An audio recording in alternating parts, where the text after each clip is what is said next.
dear," Nikolai said. I was surprised. He used to only call me that when I wasn't paying attention. But here I was, holding on to my attentiveness because that was all I could do for him now. "I've never told you how much I loved you calling me that," I said. "What did you call Grandma?"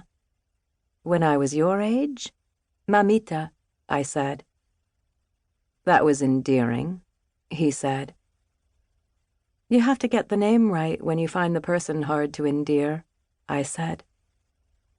Endear, I thought. What an odd word. Endear. Endure. Endear. Endear. Can you outdear someone? "And fancy seeing you here," Nikolai said. "One of us made this happen," I said. "I blame you." I laughed. "Ever so like you," I said.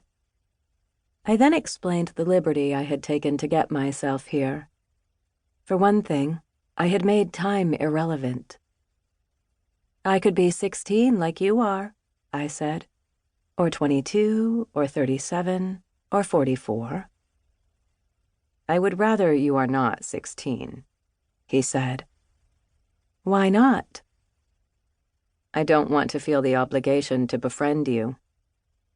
"We can still be friends even if I am of another age." "I don't like making friends with older people. Besides, one can't really be friends with one's mother." "Can one not?" "No. The essence of growing up is to play hide-and-seek with one's mother successfully," Nikolai said. "All children win," I said. "Mothers are bad at seeking." "You did find me." "Not as your mother," I said. "Don't you notice the sign there?" Though I knew he couldn't have. I had hung it up while talking with him. "Do not let Mother dear find us." "What are you, then?" "Oh, a runaway bunny like you. How else did we end up here?" Here, as I watched my neighbor leave, a box of fresh-baked chocolate cookies in my hands, was a place called Nowhere. The rule is, somewhere tomorrow and somewhere yesterday, but never somewhere today. I was neither the White Queen, who sets the rule, nor Alice, who declines to live by the rule. I was a generic parent grieving a generic child lost to an inexplicable tragedy. Already there were 3 cliches. I could wage my personal war against each one of them. Grieve, from Latin gravare, to burden, and gravis, grave, heavy. What kind of mother would consider it a burden to live in the vacancy left behind by a child? Explicate, from Latin ex, out, and plicare, fold, to unfold. But calling Nikolai's action inexplicable was like calling a migrant bird ending on a new continent lost. Who can say the vagrant doesn't have a reason to change the course of its flight? Nothing inexplicable for me. Only I didn't want to explain.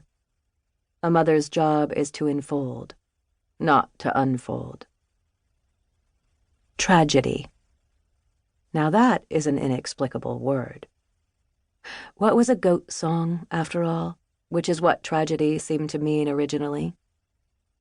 Would you call it a tragedy yourself? I asked Nikolai. In the interim between talking with my neighbor and returning to this page, I realized the world might think I was becoming unhinged. I was not. What I was doing was what I had always been doing, writing stories. In this one, the child, Nikolai, which was not his real name, but a name he had given himself, among many other names he had used, and his mother dear meet in a world unspecified in time and space. It was not a world of gods or spirits, and it was not a world dreamed up by me. Even my dreams were mundane and landlocked in reality. It was a world made up by words and words only. No images, no sounds,